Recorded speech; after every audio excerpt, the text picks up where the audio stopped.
चलिए स्टूडेंट, हम लोग 6 नंबर को सॉल्व करते हैं। देखिए 6 नंबर में क्या कहा जा रहा है। आकृति 6.21 में क्रमशः OP, OQ और OR पर स्थित बिंदु ABC इस प्रकार हैं कि AB समांतर PQ है, AC समांतर PR है। यहाँ पर आप लोग देख सकते हैं जो हमारा AB है, AB कहाँ पर है, यहाँ पर है। AB समांतर है किसके, PQ के।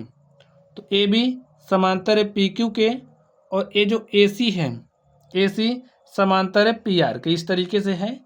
दर्शाइए कि BC समांतर QR है। तो हमें दिखाना है ये जो हमारा BC है वो किसके समांतर है, QR के। ठीक है, चलिए हम लोग इसको सॉल्व करते हैं और देखते हैं हमारा सॉल्यूशन क्या होगा। हमें क्या क्या दिया गया, लिखिए। दिया है AB समांतर PQ, AB समांतर है PQ के और AC समांतर है PR के।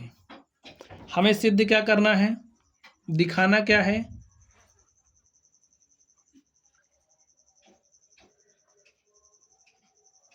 सिद्ध करना है या दिखाना है BC समांतर है QR के। चलिए हम लोग इसके लिए उत्पत्ति देते हैं। स्टूडेंट अब आप लोग ध्यान से देखिए, हमें क्या दिया है, AB समांतर PQ। तो ये जो AB है इस समांतर है PQ के। AB समांतर है PQ के, यानी कि किस त्रिभुज में हमें देखना है, यहाँ पर देखिए त्रिभुज PQO। इस तरीके से आपको इस त्रिभुज में देखना है।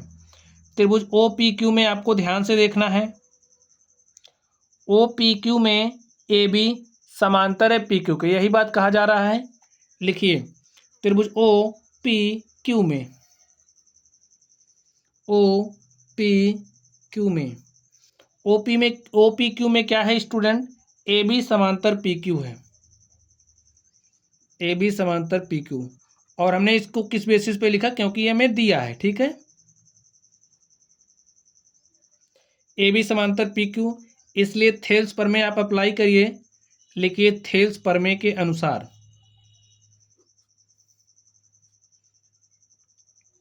थेल्स प्रमेय के अनुसार क्या हो जाएगा, जब AB समांतर PQ हो गया तो ये जो AB है ना, ये OP और OQ को समानुपात में विभाजित करेगी।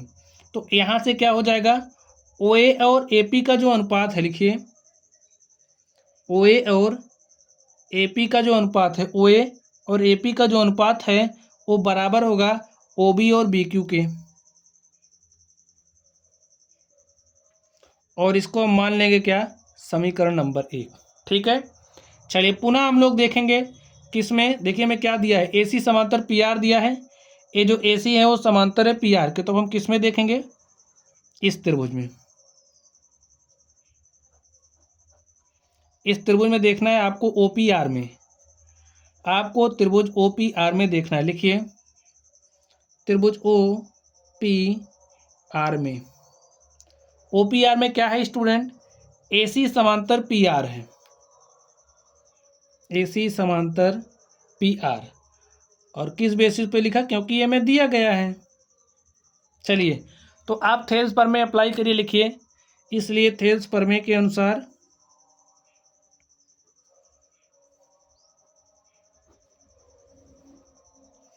अब बताइए थेल्स प्रमेय के अनुसार क्या हो जाएगा, आप लोग बताइए। ये जो AC है OR और OP को समानुपात में विभाजित करेगी। इसके कहने का मतलब है OC और CR का जो अनुपात होगा वो बराबर होगा किसके, OA और AP के। और इसको आप मान लीजिए समीकरण नंबर 2। अब आप लोग कुछ देख पा रहे हैं, समीकरण 1 तथा 2 से देखिए हमें क्या मिलेगा। लिखिए समीकरण 1 तथा 2 से, 1 तथा 2 से देखिए OA अपॉन OP के स्थान पर आप OB अपॉन BQ समीकरण नंबर 2 में रख दीजिए। इसके स्थान पर देखिए इसको रख सकते हैं तो रख दीजिए। क्या हो जाएगा, OC अपॉन CR बराबर हमारा हो जाएगा OB अपॉन में BQ के। अब स्टूडेंट आप लोग इसको ध्यान से देखिए, इस समीकरण 3 को आप लोग ध्यान से देखिए। ये क्या दिखा रहा है, ओसी और सीआर का अनुपात, ओसी कहाँ है, यहाँ पर है, ओसी और जो सीआर का अनुपात है वो बराबर है किसके, ओबी और बीक्यू के।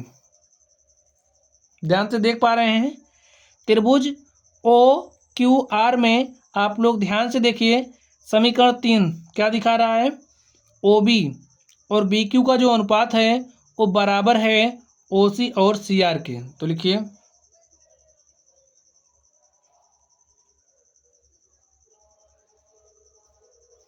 लिखिए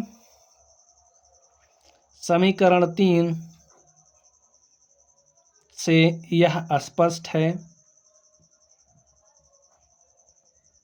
कि ये जो BC है, भुजा BC OQ और OR को समानुपात में विभाजित करती है या फिर एक ही अनुपात में विभाजित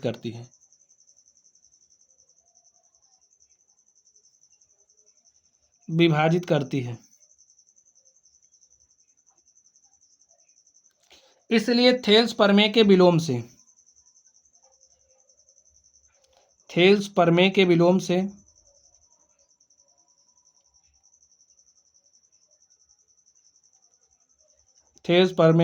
से ये जो BC है वो समांतर है QR के, BC समांतर QR। स्टूडेंट यही हमें दिखाना था कि BC समांतर QR दिखाना था और हमने दिखा दिया है।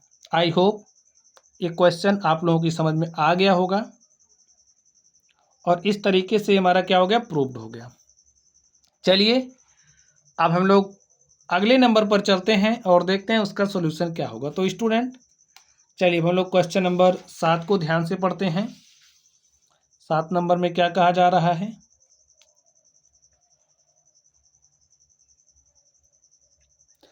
प्रमेय 6.1 का प्रयोग करते हुए सिद्ध कीजिए कि एक त्रिभुज की एक भुजा के मध्य बिंदु से होकर दूसरी भुजा के समांतर खींची गई रेखा तीसरी भुजा को समद्विभाजित करती है। याद कीजिए कि आप इसे कक्षा 9 में सिद्ध कर चुके हैं। ठीक है, आप लोग याद करने का प्रयास करिए कि आपने सिद्ध किया है। चलिए देखिए क्या कहा जा रहा है, प्रमेय 6.1 का प्रयोग करते हुए सिद्ध कीजिए कि एक त्रिभुज की, सबसे पहले एक त्रिभुज बना लेते हैं,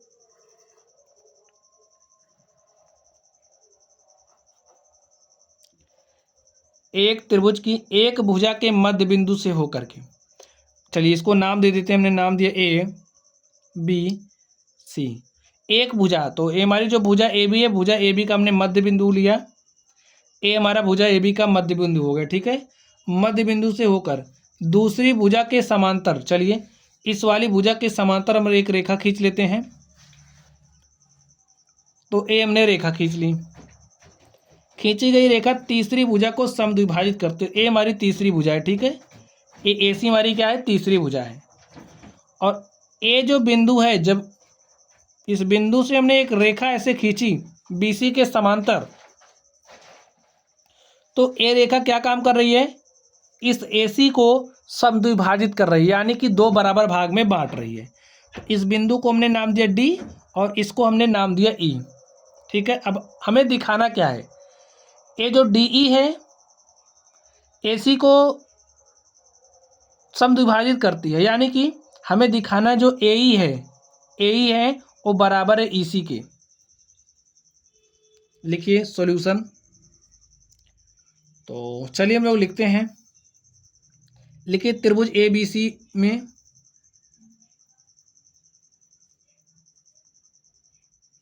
DE समांतर है BC के, यहां पर हमें दिया गया। ठीक है, DE समांतर BC सिद्ध करना है।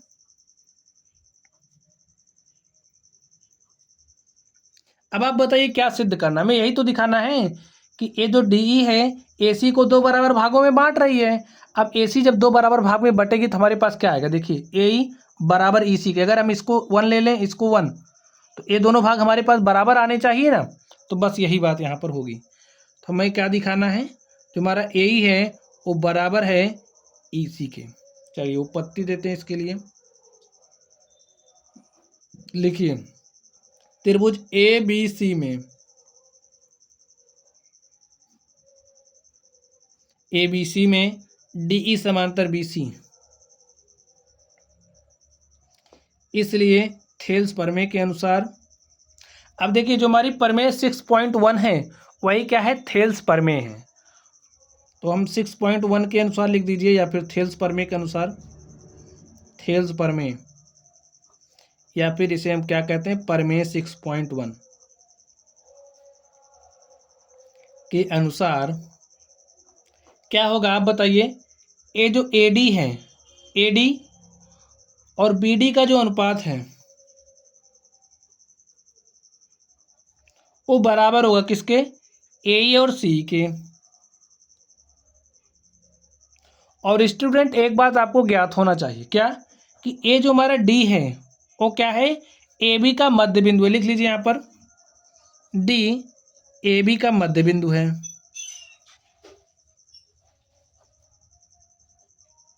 ये हमें दिया है ना, या एक त्रिभुज की एक भुजा के मध्य बिंदु से होकर, तो ये जो D है वो मध्य बिंदु है, D AB का मध्य बिंदु है। इसीलिए अब जब D AB का मध्य बिंदु है तो जो AD की दूरी होगी वो बराबर होगी BD की दूरी के।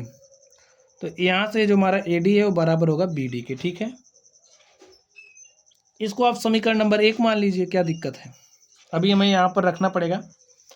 तो यहाँ से हमारे पास क्या है, AD upon BD is equal to AE upon CE। अब यहाँ से AD का मान उठा करके आप यहाँ पर रख दीजिए, AD का मान यहाँ से उठा करके यहाँ रखिए। तो यहाँ पर AD का मान क्या रखेंगे, BD upon BD is equal to AE upon CE। अब आप सोच रहे हैं इसको हमने कैसे लिखा, समीकरण 1 से।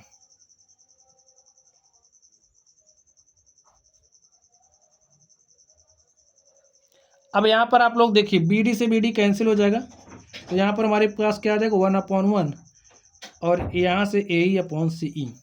अब देखिए CE यहाँ पर आएगा, क्रॉस मल्टीप्लाई करिए तो CE हमारा बराबर आ गया AE के। अब आप देखिए मैं दिखाना क्या था, हमें दिखाना यही था ना कि जो CE है या फिर EC कहिए, CE EC दोनों एक ही बात है, तो लिख दीजिए। और अथवा जो हमारा AE है, देखिए यही दूरी की बात की जा रही, चाहे आप इसे CE कहिए या फिर EC कहिए, बात एक ही है। ठीक है, तो AE हमारा बराबर हो जाएगा किसके, EC के, और हमें यही दिखाना था। इस तरीके से ये जो हमारा 7 नंबर था हमने इसको हल कर लिया स्टूडेंट।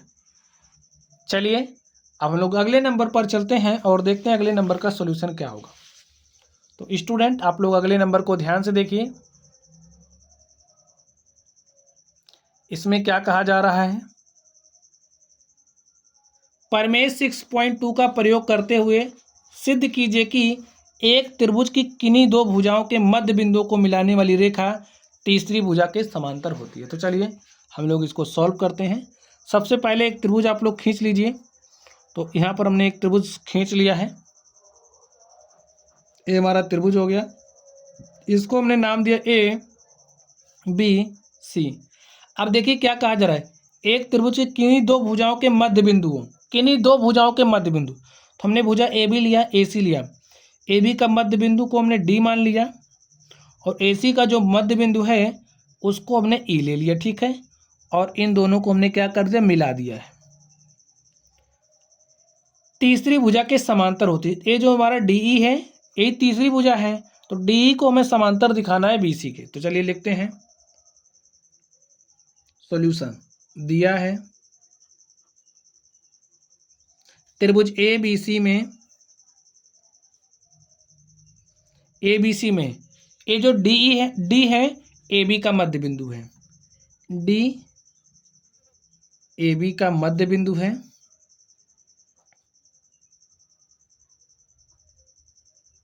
स्टूडेंट जब D AB का मध्य बिंदु होगा तो क्या होगा, हमारे पास जो AD होगा बराबर होगा BD के। D AB का मध्य बिंदु है, इसलिए AD बराबर होगा DB के। भाई ए दूरी इसके बराबर हो जाएगी। चलिए आगे देखते हैं, तथा लिखिए। तथा ये जो ई है वो AC का मध्य बिंदु है। ई AC का मध्य बिंदु है, इसलिए क्या हो जाएगा, AE बराबर EC। ठीक, चलिए इसको आप समीकरण नंबर 1 मान लीजिए, इसको आप समीकरण नंबर 2 मान लीजिए। चलिए देखिए हमें सिद्ध क्या करना है।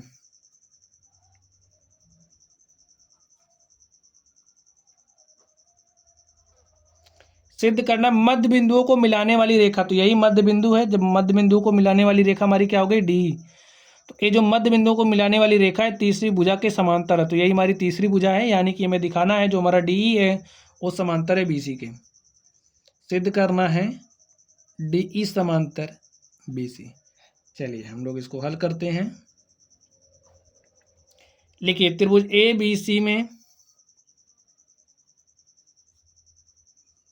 ABC में क्या है हमारे पास, आप बताइए। अब हमें D समांतर BC दिखाना है। इसके लिए हम क्या करेंगे, आप बताइए हम कैसे दिखा सकते हैं। इसके लिए हमें देखना पड़ेगा कि क्या ये जो लाइन है, ये जो DE है, भुजा AB और AC को समानुपात में विभाजित कर रही है।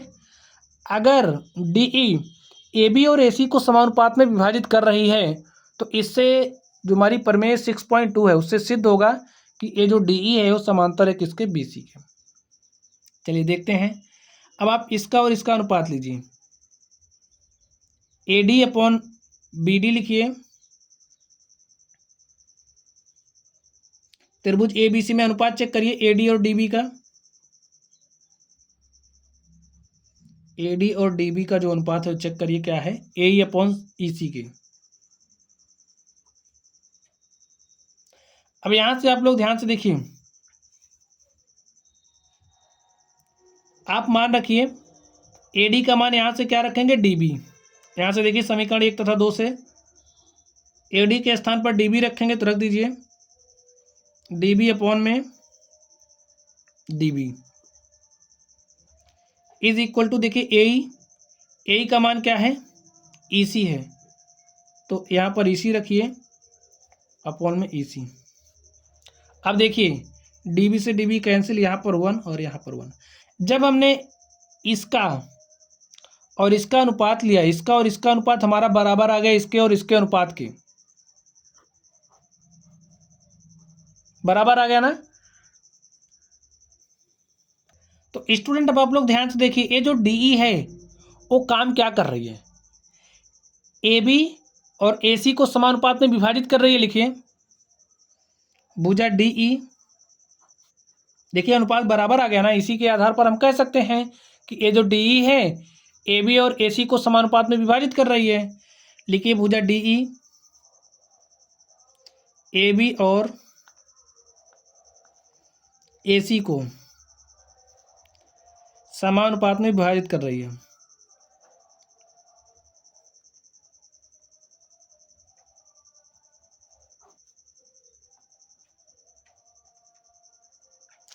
इसलिए थेल्स प्रमेय के विलोम से, यानी कि जो हमारी प्रमेय 6.2 है,